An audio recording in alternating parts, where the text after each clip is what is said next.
Well, good evening, DirtFish Rally friends. It's the end of day one here at the Rally Italia Sardegna. And welcome to the DirtFish balcony. David, it's a lovely spot, isn't it? It is. I'm just keeping an eye on that pigeon over there, Colin. Lots of pigeons, lots of people around, right in the heart of Albi. And that is where the service park is as well, just down to our right here. It has been a fascinating opening day here in Italy. Before David and I go into our analysis, let's give you the top 10 at the end of day one. So here we go then, our top 10 at the end of day one. Tanak leads the way. Danny Sordo is in second, 19.4 seconds behind his teammate. Third, great day for Sebastian Ogier. In fourth, it's Elvin Evans. In fifth, Thierry Neuville. That's a battle to watch tomorrow, just 1.2 behind Evans. In sixth, it's Takamoto Katsuta. In seventh, it's Mads Osberg, the first of our Rally 2 cars. In eighth is Jari Huttinen, an impressive day from him. Ninth is Johan Rosell, and rounding out our top 10, it's Marco Bulazia. Interesting top 10. Maybe not the top 10 we were quite predicting, but let's talk first of all about Hyundai. We did expect Hyundai to have a strong day here, and it's fair to say they have had a strong day, in particular with Ott Tanak. They've had a great day, and you know, that car is made for these roads, isn't it? They've won, what is it, 4 of the last 5, and you know, Tanak, clearly, Tanak won here in 17, should have won here in 19. He's a guy that feels really comfortable here. So the combination of the two has delivered a good, strong lead for Ott overnight. And yeah, there have been difficulties. We've seen, you know, Thierry's struggled a little bit, but actually, Danny, you know, if there was one thing I was expecting, I thought Sordo would be closer to Tanak. Well, just under 20 seconds? Yeah, but position on the road, Colin. Okay, we look at that and you kind of think, yeah, I would have almost expected him to be 20 seconds ahead. And still, at that point, you'd probably still say that's a pretty good day for Tanak. I'd agree with you. That was close. But yeah, I mean, a very, very strong day for Hyundai. Just exactly what you'd expect from them here in Sardinia. The one slight concern, at the end of the day, we saw quite a lot of tyre wear from Ott. And he made that comment, didn't he, at the end of the stage, that it was a similar problem to what he'd had in Portugal. Excessive tyre wear. Is it a suspension? I don't know. I'm not even going to say it. No. I don't know. But there is something. Yes, he did reference that. Now, I just assumed, because he wasn't picked up on what he was referring to. At the end of the final stage, he said, we have to be very careful. We have to be very careful here. It was the same, potentially the same as Portugal. I thought he meant the tyres, but you're quite right. He could easily have been referring to that suspension issue that he had in Portugal. Folks, don't forget with this rally, it is a slightly different rally from the rallies that we've become used to. You know, there have been 2 loops today, that's pretty normal, but in each loop, 4 stages, 2 stages repeated. And what that's meant today, David, is our drivers have had to work really hard. And we saw like Tanak on the road section between the 2 opening stages and then the 2 closing stages in the loop, 2 opening. You couldn't remember which numbers they were. I couldn't remember which numbers they were. But they had to, you know, for me, there's been a lot of, there's been strategy today, there's been thinking today, there's been intelligence out there today. The drivers have had to work really hard, particularly our top 3. And this, you know, for me, this is why we see Sebastian Ogier so far, because, you know, when you bring a strategy into it and when you need a driver to have the ability to be quite flexible with stuff, he has that ability, he has the experience to know exactly how to play it. It is different. Do you know why it's run in this fashion? Do you know what? It's a question I haven't asked, David. It's simply because they have a limited number of marshals here. They've, like everywhere, they have declining numbers of marshals, unfortunately, and it's easier to keep the marshals in one stage, run it again, rather than that makes a lot of sense. Spread them out through the day. Yeah, so that's the reason.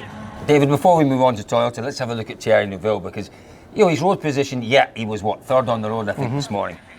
So he didn't have the best of road positions. I expected a little bit more from him. He had an up and down day, a stunning final stage.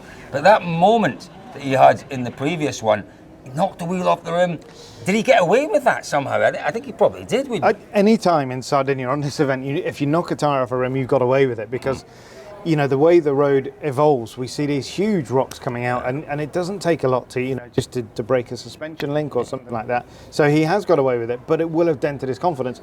But from the beginning today, we haven't, you know, when he had that problem, he was still, was it 46 seconds back or something like that? So, you know, he was in a worse place on the road than Ott Tanak, but only by 1. And, you know, that doesn't make that much difference.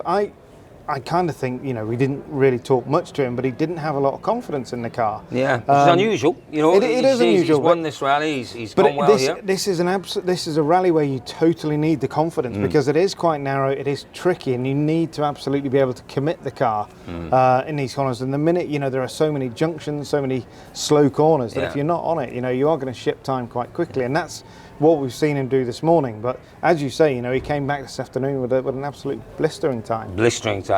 David, we've talked about him a bit already, but really we've not talked about him enough. The man who we all thought, because really it's all we were talking about before the rally, was just how difficult it was going to be. First on the road here, punishing, always punishing. We all thought Sébastien Ogier we'd not consigned him to just floundering around in 5th or 6th place, but realistically that's what we expected. Yeah. He thought his way through, he drove his way through brilliantly today. I think it was one of his better days out there today, and in quite some time he was really very impressive. But this is what you get with Sébastien Ogier, don't you? You go back to whenever it was, 2013, 14, when he had to do 2 days. Yes. At the front of the field as championship leader. He has that ability. We saw it with people like Sebastian Loeb. Marcus Grunwald was always great, first on the road. It is just that ability to contain the time loss. And he's done it superbly today. We've talked about this split format, and this morning it's a bit of everything, blah, blah, same in the afternoon. It doesn't matter because still today there've been 4 stages he's had to clean. Still an awful lot of mileage to do. First on the road, and he's done it brilliantly. And I think you're right that there is, when you've got in one loop you've got that split strategy, the first and the second pass in a loop. That's where it works for him because he's better at playing with the tyres, at using the strategy. He's a strategist. He's a real strategist. He's got the experience and it works for him. And he's been magnificent today. Yeah, he really has. Elvin Evans, on the other hand, 1 car behind, has really struggled. It's been a much better afternoon for him, it's fair to say. But again, he's not sounded 100% at all. Never mind 100%. He's not sounding at all happy with the way things have gone. It's been a funny old day for him. I wouldn't say that the afternoon's been an improvement. An improvement, not a lot better. He hasn't lost as much time, and clearly found something with the car. But again, it's the same sort of thing with Thierry, that he doesn't have the feeling, he doesn't have the confidence in that car. And this is where we're now seeing the best of Alvin, that, we don't want to jinx anything, but he knows that if he keeps the car in the middle of the road, he knows he's going to pick up points. And he knows that there's every chance that the cars in front of him, that one of them, 2 of them are going to have problems, because that's the nature of this rally. Yeah, absolutely. But, I'm sure they'll find more again overnight from the car, and we'll see what he can do tomorrow. But, the big disappointment from Toyota really has to be the Kalle Rovanperä retirement. Kalle Rovanperä, listen, it's not a rally that he's enjoyed in the past. Don't forget, last year he had a shakedown off, he then had an off reasonably early on in the rally. He needed, after Croatia, after Portugal, he needed something just to kickstart his season, and it's not happened. He needed something to hold on to, didn't he? Something that he could, that he can go home and say, "Yep, that was good." The confidence. He's not, for me, he's not a guy who's going to lack confidence. I see him in a different way to a lot of drivers. He's very much a sort of a Tommy Mäkinen that it takes a lot to knock his confidence. You look back to when he was in that Skoda and he had those really difficult first 3 rounds. And I remember later in the year, 2 or 3 years running, talking to him and saying, "Look, how did this happen?" Well, it was because of this, this, and this. None of it was to do with his driving, and he has that supreme confidence. But what he needed here was, he doesn't like this rally because it's a much slower speed. It doesn't flow in the same way that sort of a Finland or an Estonia would. He needed time in these stages. He needed to build the confidence with the car. And when he's challenging for titles, which we all thought might be this year, could still be potentially, but next year he'll be challenging for the title. That's almost certain. But what we don't know exactly what happened with the issue. We know that in Portugal there was some suspension issue with the car. That's what we believe. It was potentially another suspension failure. He didn't seem to have hit anything. But I think we need to remember that he was running second from a pretty preferable place on the road. But he was running second when he had the incident. He put in some good times, really good times. Yeah. Now the other guy who's again continuing his form is Katsuta-san. We saw spectacular times in both. Portugal, we saw glimpses of it again, but certainly in Croatia. This one is a different rally for him. He's come here knowing he needs experience. It's not a rally he likes. He had a massive off year last year, Takamoto. 2, was it not 2? And you know what? He hasn't quite shown us the pace he's shown in the last 2 rallies, but he's shown consistency again. He did have that little moment, which I think we've got on video, but he did have that little moment.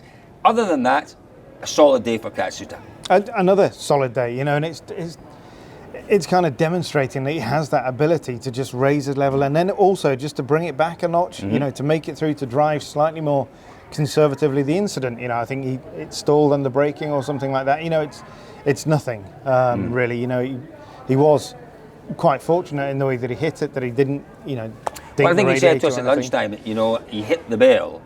Because it was either the bail or the gate post, and he knew the bail was more slightly forgiving softer than the gate post. So intelligence. It's that split-second decision. It is. He's clearly got that ability now to do that. And you know what, Cole? It's when you're driving these cars, those split-second decisions become like thousandth of a second decisions, and you've got to. Your brain has to be at that speed. That's right. And clearly, he's there now. He's there. No, fantastic stuff. Now, oh dear. We've had a few retirements, a few disappointed drivers. There'll be no team more disappointed than M Sport at the end of the day. What a disastrous day for them. A disastrous day.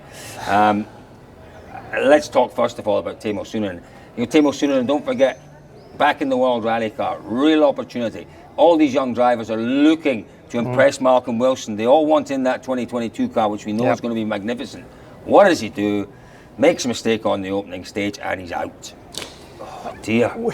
You know, for the last couple of rallies, we've spoken to Teemu and we've talked about coming back here, and you know, he referenced on both occasions the time that he made on the first stage here back in October, the Tempio Balsan, which was incredible. And you know, a second a kilometre he took out of everybody.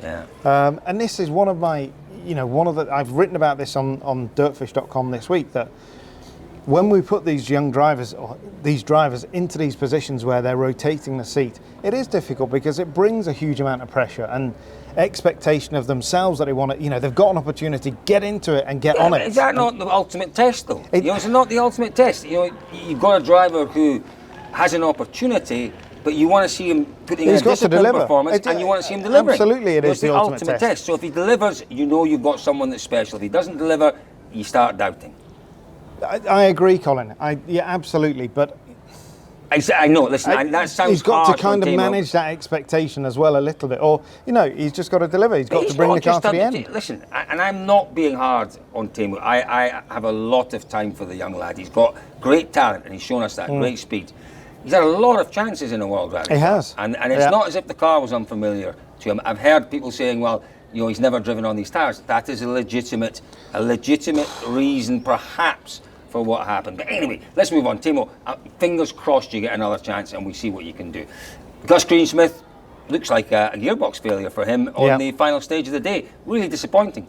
Because again, you know, it's a difficult one to come here with. You know, he'd obviously got Chris Patterson in the car for the last 3 rounds? 2 rounds. 2 rounds. And you know, he's with Stuart Loudon now. Stewie and him have worked together a lot of years, a long time. They know each other well.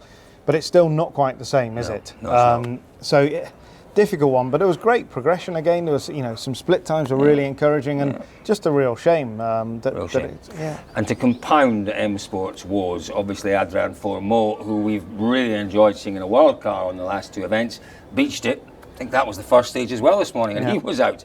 David, let's very quickly move on because, folks, we've taken up a lot of your time this evening. R5, let's just talk about the retirements because, you know, well, let's talk very quickly. Mads Osberg's had a great day leading the R5s, but, you know, his biggest rival... An intelligent drive again from Mads. You know, and this is what you're getting with these guys who are stepping back, and great experience, just knows what's needed here, knows exactly where to put the car. Yeah, but great experience, knows what to do. Andreas Mikkelsen, oh dear, rolled and he's off and out, damaged the roll cage, he's out. Where does that leave him now, Andreas? It is, you know, given that this was what, his 4th start, so he's a start in a season he wanted to, as he said, dominate, hasn't happened. There we are, folks. Listen, for all of the R5, David, I've said it again, R5. Rally 2. I must get rid of the R5. Rally 2. Because there has been some drama. There are lots of retirements in Rally 2. Have a look on dirtfish.com for all the news. David, it's been a most enjoyable day. Driver of the day, very quickly.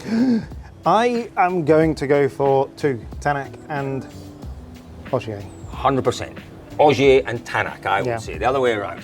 It has been a wonderful day here. Listen, we had 36 degrees earlier on. Didn't take his scarf off, did take his jumper off. Took the jumper off. 36 degrees. There has been a change, and you can see just behind us. I'm sure I just felt some rain. Yeah, there is weather coming in. This is the interesting thing for tomorrow. We're almost certain we're going to get some heavy rain on Sunday.